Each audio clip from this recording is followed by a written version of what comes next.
En el nombre del Padre, del Hijo, del Espíritu Santo. Amén. Ven, Espíritu Santo, y llena los corazones de tus fieles, y enciende en ellos el fuego de tu amor. Envía tu Espíritu Creador, y se renovará la faz de la tierra. Estamos estudiando el Catecismo de la Iglesia Católica, su primera parte, la profesión de la fe, su segunda sesión, la profesión de la fe cristiana, capítulo segundo, creo en Jesucristo, Hijo único de Dios. Hoy iniciamos el estudio del artículo tercero. Jesucristo fue concebido por obra y gracia del Espíritu Santo y nació de Santa María Virgen. En el párrafo primero, el Catecismo lo titula El Hijo de Dios se hizo hombre. Y vamos a profundizar en el segundo apartado, donde el Catecismo nos va a presentar 3 números a desarrollar el tema que tiene como título la encarnación. Fijémonos que la encarnación, al que el Catecismo nos iluminará, nos llevará de la mano el día de hoy, es una fiesta que litúrgicamente celebramos el 25 de marzo, a 9 meses exactos del día 25 de diciembre, que es la Navidad que estamos a punto de vivir, ¿no? Recordando esos preciosos 9 meses de gestación. Y esto es algo conmovedor para nosotros, ¿no? Ser conscientes de que Jesús vivió en su encarnación toda esa etapa en la que un ser humano se desarrolla en el interior de su madre. Esto conmueve al ser humano y conmueve sobre todo a las que han tenido la oportunidad de ser madres, ¿no? Ir viviendo paso a paso, día a día, el desarrollo de su bebé en su vientre es algo realmente que es muy hermoso. Solo las que han sido madres, que han querido a sus hijos, pueden decir, y podemos hacer memoria, ¿no? Cada una de ustedes, de las que me escuchan, que son madres, pueden hacer memoria de cómo fueron siguiendo esas etapas dentro del vientre cuando sus hijos se gestaron, iban creciendo hasta el momento de su nacimiento. El misterio de la encarnación aquí nos interesa, queridos amigos, abordarlo desde este punto de vista cristológico que el Catecismo nos está enseñando, donde reconocemos la presencia de Dios hecho hombre en el seno de la Santísima Virgen María. Número 461 del Catecismo dice: volviendo a tomar la frase de San Juan, el Verbo se hizo carne, la Iglesia llama encarnación al hecho de que el Hijo de Dios haya asumido una naturaleza humana para llevar a cabo por ella nuestra salvación. En un himno citado por San Pablo, la Iglesia canta el misterio de la encarnación. Tened vosotros los mismos sentimientos que tuvo Cristo, el cual, siendo de condición divina, no retuvo ávidamente el ser igual a Dios, sino que se despojó de sí mismo tomando condición de siervo, haciéndose semejante a los hombres y apareciendo en su porte como hombre, y se humilló a sí mismo, obedeciendo hasta la muerte y muerte de cruz. Este himno de Filipenses comienza preciosamente diciendo: tened entre vosotros los mismos sentimientos que tuvo Cristo. Parece que la encarnación, ese asumir la condición humana, eso tiene algo de inimitable, pero también algo de imitable. La encarnación es única. Solo Dios pudo encarnarse. Pero también quiere que aprendamos su estilo. El estilo de hacer las cosas. Dios tomó una decisión por puro amor, por pura misericordia, de llevar a cabo la salvación, no desde lejos, no desde fuera, sino desde dentro. Fijémonos que hay dos maneras de ayudar. No es lo mismo ayudar a alguien desde mi situación, enviándole algo, te envío un regalo. Es una manera preciosa de ayudar. Pero otra manera de ayudar muy distinta es, no te ayudo enviándote algo, sino yendo yo mismo. Asumo tu condición, camino contigo, vivo contigo, para llevar a cabo el don de la salvación. Dios hizo esta segunda. Dios nos ha salvado desde dentro, no desde fuera. Esto cambia cualquier concepción o cualquier tipo de relación que podemos tener con Dios. No podemos pensar que Dios es alguien que no nos entiende, que no nos comprende, no. Porque Dios se hizo como nosotros y habló nuestra lengua. Si alguien, entre todos estos dioses que existen en el mundo, en esta infinidad de religiones y de creencias, si alguien habla, proclama, enseña un verdadero Dios cercano a nosotros, es el cristianismo. Dios con nosotros. Por eso se dice, tened los mismos sentimientos de Cristo, porque es que Cristo tomó los mismos sentimientos nuestros como hombre. Dios habló nuestra lengua. Si hay un Dios que te entiende, es el cristiano, porque Dios habla tu lengua. ¿Y qué sentimientos son esos de los que nos habla Pablo? El cual, siendo de condición divina. Ahora es cuando nos recuerda que en realidad la humanidad, que para él fue despojarse de su condición divina y asumir la condición humana, en realidad para nosotros la humildad es aceptar mi condición de criatura, no pretender ser Dios, no creerme Dios. Esa es la enseñanza. Para Dios la humildad fue despojarse y aparecer ante nosotros como uno más. Siendo así que no era uno más, era Dios mismo entre nosotros.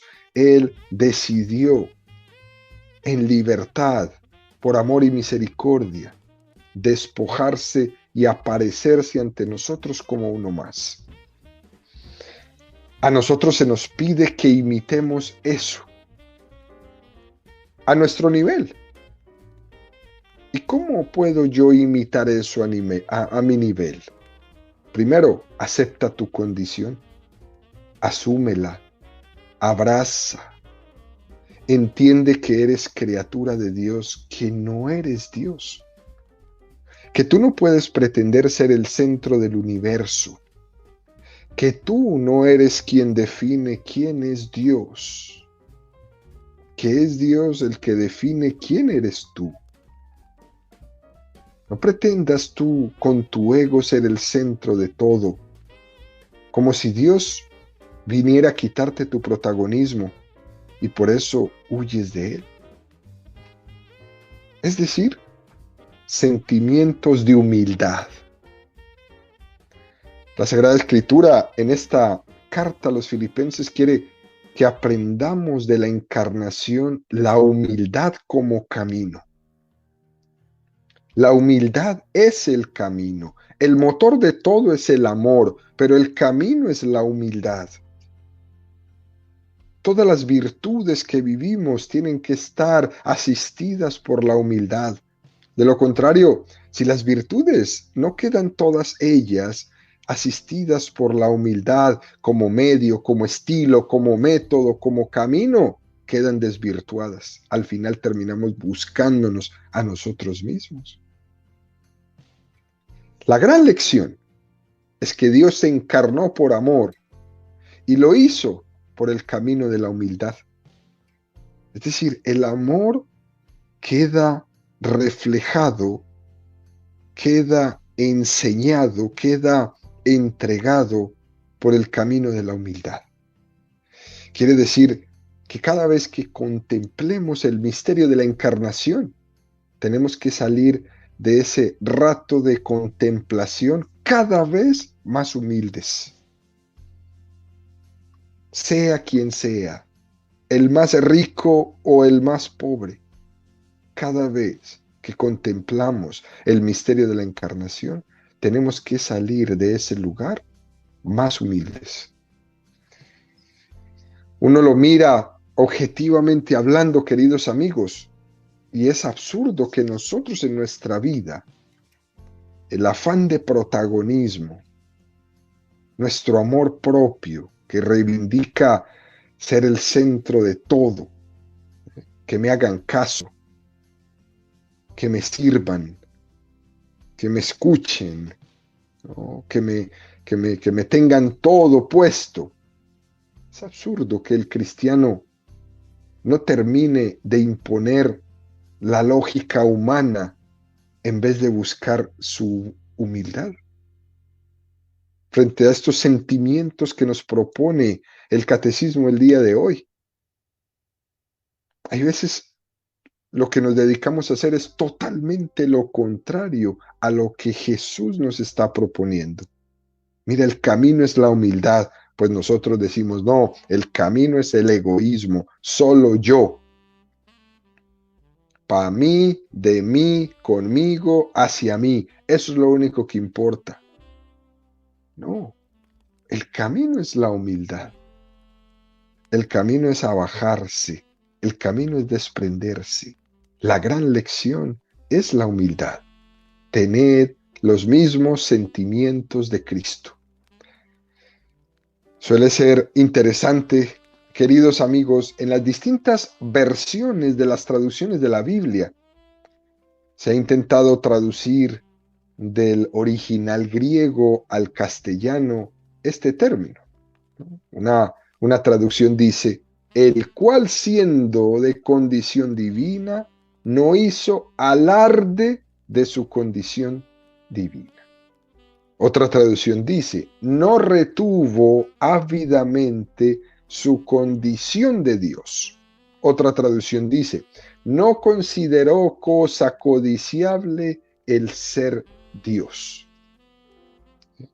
El término griego que expresa en el original ese misterio de despojamiento se hace difícil de traducirlo. Por eso los traductores ponen todos estos matices. Dicho de otra manera, ¿no? Es tan grande Dios que puede hacerse pequeño.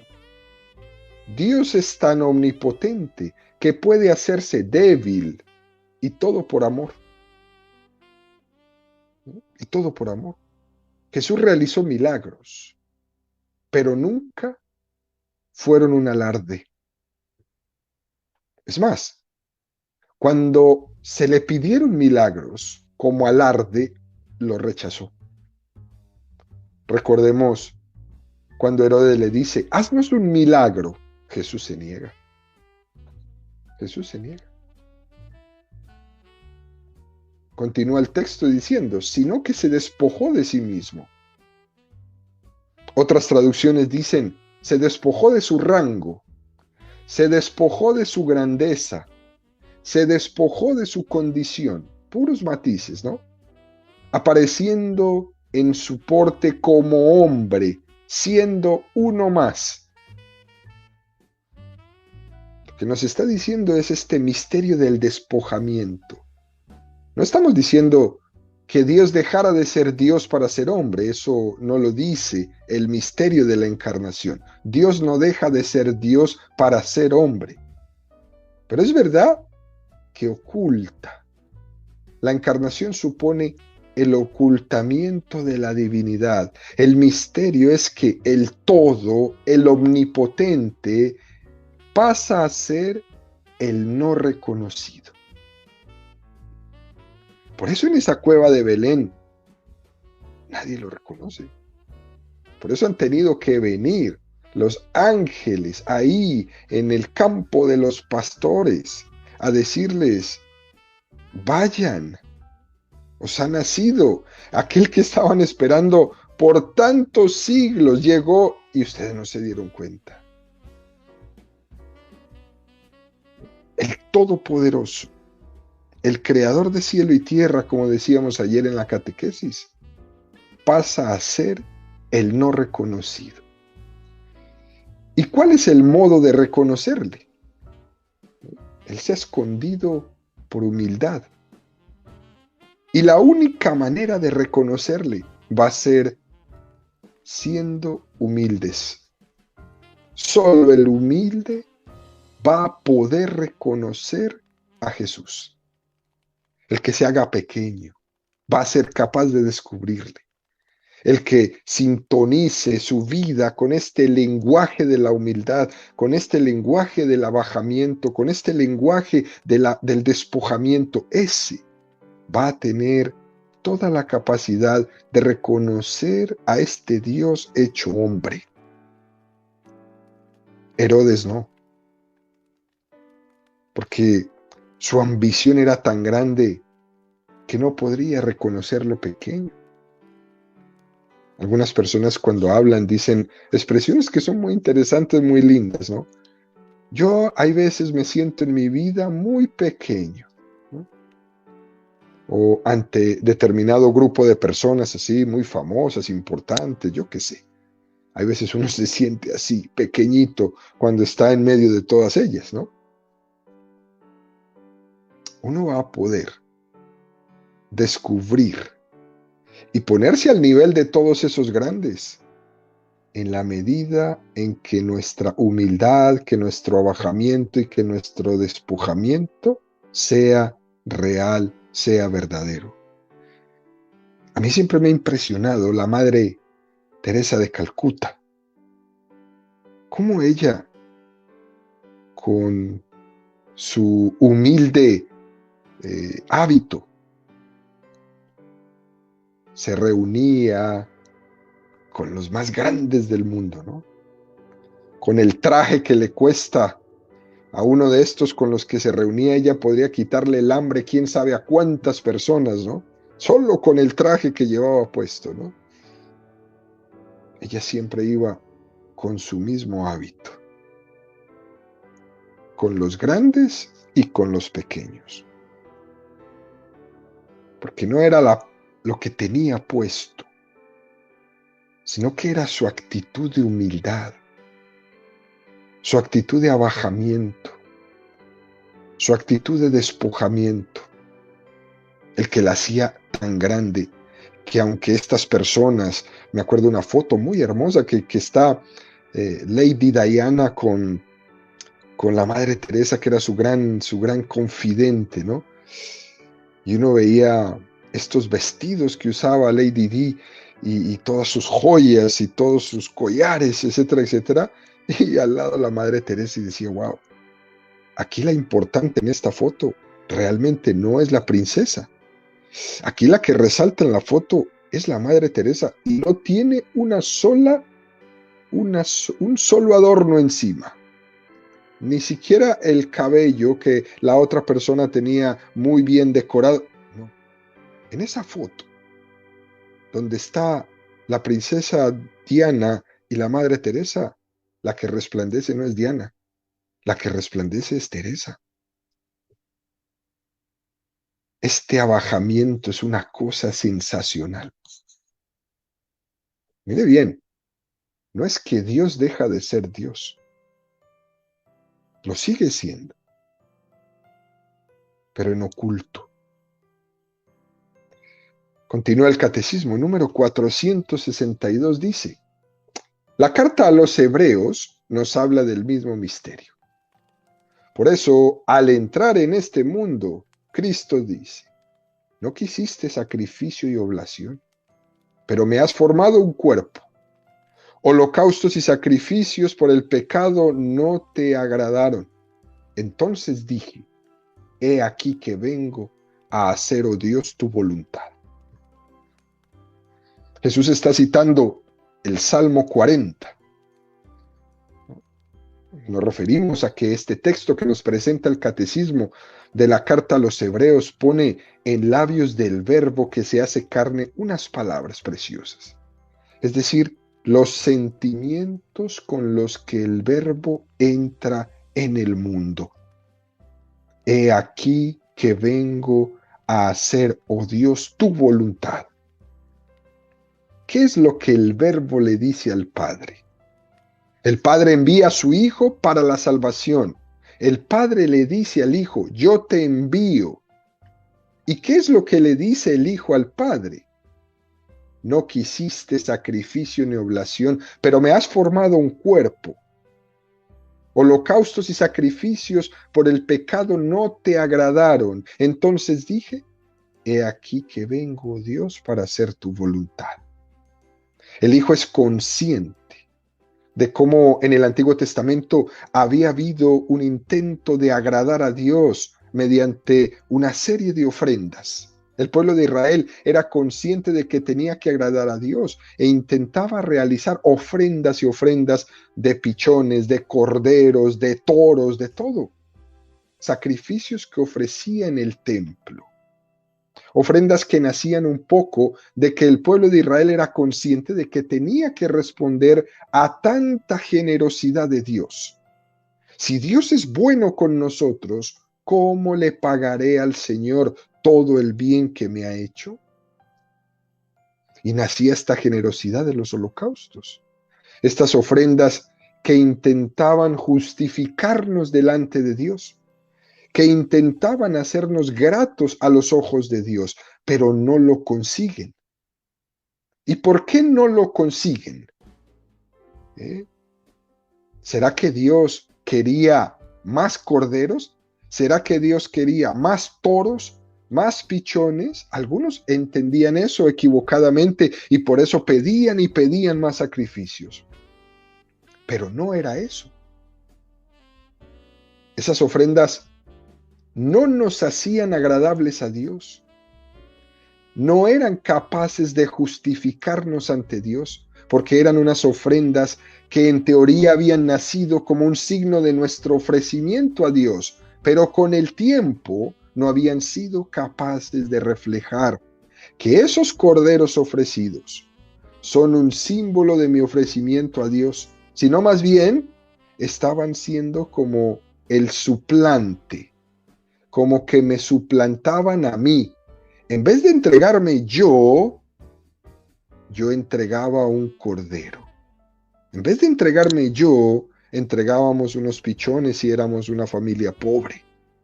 Le doy algo a Dios, pero no le doy mi voluntad. Le doy algo a Dios por no darle mi vida. Toma esto, pero yo aquí me quedo con lo demás. Esa forma tan interesante, un poco mezquina de devolverle a Dios todo el bien que nos ha hecho. Él nos da todo y nosotros hay veces le ofrecemos solamente nuestra miseria. Toma esto. Ahí te va un corderito o un toro o unos pichones. Pero yo me quedo. Mi voluntad no te la ofrezco. Mi vida yo no te la ofrezco. Y las ofrendas acaban siendo explícitamente denunciadas por los profetas. Son ofrendas que pretenden suplantar la falta de entrega del corazón a Dios. Y entonces viene Jesucristo y dice, ofrendas y sacrificios no te agradaron. Y entonces digo, aquí estoy para hacer tu voluntad. Jesucristo viene a ofrecer su vida como respuesta al amor de Dios. La única manera de responder al amor de Dios es dándole nuestra propia voluntad, es dándole nuestra propia vida. Si no, todo queda en dar miserias. Usted podría incluso regalarle a su iglesia una fortuna, pero si no le da a Dios su corazón, todo eso es vano. Podría apantallar mucho, ¿no? Podría apantallar mucho, pero eso es vano. Nosotros tenemos que ofrecer nuestra propia voluntad, así como el Hijo. Sí quiero, sí te amo, Padre. Eso es lo que le hace agradable a sus ojos. Mis ofrendas, queridos amigos, tendrán valor en la medida en que sean signo, en que impliquen, en que comprometan mi vida. Si doy $1, ese dólar tiene que ir con mi vida. Si doy un acto de generosidad, si doy un plato de comida, lo que sea que comparta, tiene que ir con mi vida. Si lo que yo le ofrezco a Dios, ese pan y ese vino en la Eucaristía, es verdaderamente un signo de la ofrenda de mi corazón y de mi vida, entonces esa ofrenda sí será grata a Dios. Si cuando yo voy a la Eucaristía lo que estoy llevando es un costal lleno de ofrendas de vida, entonces esa Eucaristía sí que será grata a Dios. Pero si yo no llevo nada, lo que estoy haciendo es calentando la silla. Tengo que ser grato a Dios. ¿Cómo hacer esto? La única manera de poder conseguir que nuestra ofrenda sea agradable a los ojos de Dios es uniéndola a la ofrenda de Cristo. Que yo todo lo que haga, lo haga en el nombre de Jesucristo. Porque esa ofrenda de Cristo sí fue la ofrenda capaz de salvarnos. Porque Él, siendo Hijo de Dios, asumió nuestra voluntad humana para que fuera también misterio. Ese hombre que asumió la voluntad divina. A nosotros, queridos amigos, lo que nos ha salvado ha sido una ofrenda humana. Lo meritorio de la redención no es que la voluntad divina de Jesús haya obedecido a la voluntad divina del Padre. Eso es obvio. La segunda persona de la Santísima Trinidad, ¿cómo no iba a obedecer al Padre? Eso es obvio. Pero lo que es verdaderamente meritorio, lo que es admirable, es que la voluntad humana de Jesucristo haya asumido plenamente la voluntad de Dios. El sí de Jesús, de su voluntad humana, a la voluntad del Padre, ha sido lo que nos ha salvado. Es el acto de generosidad de Jesucristo hecho hombre, ese acto de desprendimiento total de su voluntad humana que pudo haber dicho que no, dijo que sí. Y ese sí humano es el que nos ha salvado. Una ofrenda humana que está al mismo tiempo ligada a la ofrenda del amor divino hacia nosotros. Esto es todo una preciosa enseñanza de lo que es una ofrenda. Esta es la gran lección de Jesucristo. Y entonces, ¿cómo tenemos que ofrecernos? Como Cristo se ha ofrecido al Padre. He aquí que vengo a hacer tu voluntad. Al mismo tiempo que la Virgen María estaba diciendo, he aquí la esclava del Señor, hágase en mí según tu palabra. Al mismo tiempo Jesús estaba diciendo, he aquí que vengo a hacer tu voluntad. Hágase. Fiat. El hombre está representado ahí en María. María ha aprendido de su hijo a decir, aquí está la esclava del Señor. El misterio es que María aprende del hijo y el hijo aprende de la madre. Le va a educar, le va a enseñar. Texto precioso este que nos ofrece el catecismo en este número 462. Número 463. La fe en la verdadera encarnación del Hijo de Dios es el signo distintivo de la fe cristiana. Podréis conocer en esto el Espíritu de Dios. Todo espíritu que confiesa a Jesucristo venido en carne es de Dios. Esa es la alegre convicción de la iglesia desde los comienzos cuando canta el gran misterio de la piedad. Él ha sido manifestado en la carne. Y aquí nos ofrece el catecismo una catequesis muy hermosa con este término piedad, ¿no? Una manera de distinguir dónde está la auténtica fe cristiana es confesar a Jesús vivo en la carne. Esto que dice Juan tenía su razón de ser cuando lo escribe. Ya habían comenzado en el siglo I a surgir determinadas herejías, determinadas deformaciones de la presentación del misterio de Jesús cuando empezaban estas herejías gnósticas, que se resistían a afirmar que Dios se hubiera hecho carne, se hubiera hecho hombre, con todas las consecuencias que eso tenía. A ellos les parecía demasiado fuerte eso, ¿no? Porque tenían muy arraigada todavía estas filosofías griegas, especialmente las filosofías platónicas, donde se subrayaba mucho que el espíritu tenía que despojarse de la materia, que lo que es signo de superioridad es el espíritu despojado de la materia, que es prácticamente lo que muchas personas hoy día están trayendo nuevamente, ¿no? Saca tu espíritu. ¿No? Saca tu espíritu de tu cuerpo, ponte en meditación, en yoga, en no sé qué, para que tu espíritu salga. Cuidado con todo eso. Decían ellos incluso que el hombre es un espíritu encerrado en una carne que es su cárcel. Y le decían al cuerpo la cárcel del espíritu. ¡Wow! El evangelio se fue dando. Este misterio de la encarnación, imagínense ustedes, se estaba dando en medio de personas que pensaban así. Los que tenían esta concepción, se le hacía muy fuerte decir que Dios se ha hecho carne, se ha hecho hombre. Y ellos decían, pero ¿cómo puede ser posible que un espíritu vaya a tomar una carne? No puede ser.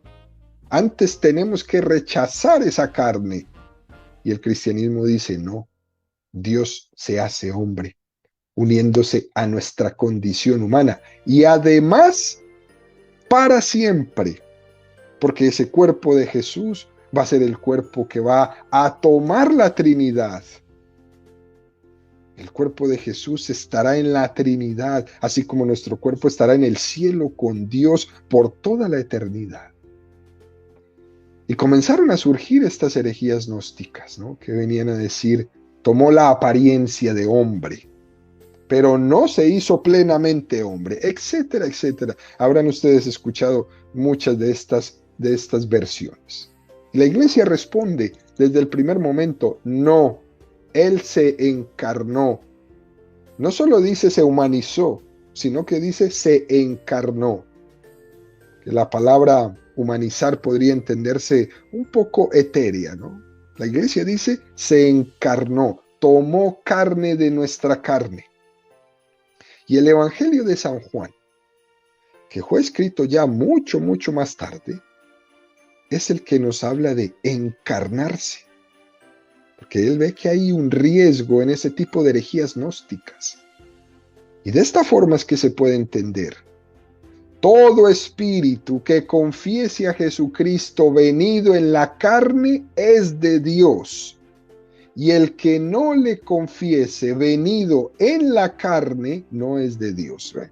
Expresión fuerte, ¿no? Porque hay tres misterios de nuestra fe que van a estar supremamente ligados. El primero va a ser la encarnación, creer que tomó carne humana. El segundo, la resurrección. Jesucristo resucitó su cuerpo. Y el tercero, la Eucaristía. Y cuando no se cree en la encarnación de verdad, tampoco se acaba creyendo en que Jesús resucitó en su cuerpo y que Jesucristo está realmente en cuerpo, en alma y en divinidad en la Eucaristía. Y termina uno por ahí diciendo y escuchando a más de uno, ¿no? Eso de la Eucaristía es un símbolo simplemente, ¿no? Y no es así. El Verbo se hizo carne. se manifestó en la carne y se quedó su carne en ese pedazo de pan. Cuando uno niega una verdad de fe, es como un efecto del dominó, ¿no? Todas las fichas empiezan a caer. Por eso unimos estas tres, preciosas para nuestra fe católica, para renovarlas en esta semana de Navidad, ahí en la cueva de Belén. Encarnación, resurrección, Eucaristía, ¿no? Lo que el espíritu soberbio del hombre se resiste a creer, nosotros lo reafirmamos cada vez más. Es curioso. A veces nos quejamos de que Dios esté lejos. Y luego cuando Dios viene a nosotros decimos, bueno, pero no te acerques tanto. Si está muy cerca, me está ya marcando el camino, ¿no? Se está poniendo demasiado fuerte conmigo y yo no lo quiero así. Yo no lo quiero como camino de mi vida. Y entonces nosotros los cristianos católicos tenemos que aclarar en nuestra vida esta resistencia que existe de nuestra parte con Dios. ¿Cómo lo hacemos? Aceptando la encarnación, aceptando que le hemos pedido a Dios que venga. Y ahora que Él decide venir, yo tengo que estar decidido a acogerle plenamente. Porque la encarnación no es abstracta, no es historia. Tuvo lugar en las entrañas de la Virgen María. Hubo un tiempo en el que Dios, la segunda persona de la Santísima Trinidad, fue un embrión humano en el vientre de una mujer. Hubo un tiempo, durante 9 meses, en los que ese niño en el vientre de su madre pudo haber sido víctima de un asesinato, pudo haber sido abortado. Y hubiéramos cometido un homicidio, es más, un deicidio, hubiéramos matado a Dios en el vientre de María. Parece fuerte, ¿no? Pero esta es la consecuencia de la encarnación. Dios se hace como nosotros. Como nosotros. Y termina este número 463 del Catecismo diciendo, en la primera carta a Timoteo, a la encarnación le llama el gran misterio de la piedad. Se ha manifestado la piedad. Imaginemos esta belleza, ¿no? En esta semana de Navidad. El gran misterio de la piedad es el misterio del amor humilde, el amor que nos llama a la intimidad, el amor de Dios humilde en su camino para llamarnos a su intimidad. Te está diciendo, hey, Cecilia, Sonia, Marisela, Maribel, Lupita, ven, entra a la cueva. El amor de Dios humilde en su camino nos llama a su intimidad, a entrar en la cueva, a contemplarlo. Ese es el misterio de la piedad manifestado al hombre en la encarnación. Que yo estoy desde afuera como espectador mirando y te dice, hey, Charo, ven, entra en la cueva. De ahí que cuando se habla del don de piedad como don del Espíritu Santo, lo que nos quiere decir es que tengamos plena confianza en Dios. Sé ponerme en las manos de Dios porque yo sé en quién he puesto toda mi confianza. Aprender a vivir, queridos amigos, entonces en la presencia de Dios. Entra en la cueva con Él, déjate amar y agárrate plenamente de Él. Ese es el don de piedad. Desde el lado de Dios se llama misterio de la piedad, el amor de Dios humilde en su camino para llamarnos a su intimidad. Y desde nuestro lado se llama don de piedad, aprender a vivir en presencia de Dios que se hace niño para estar con nosotros para siempre.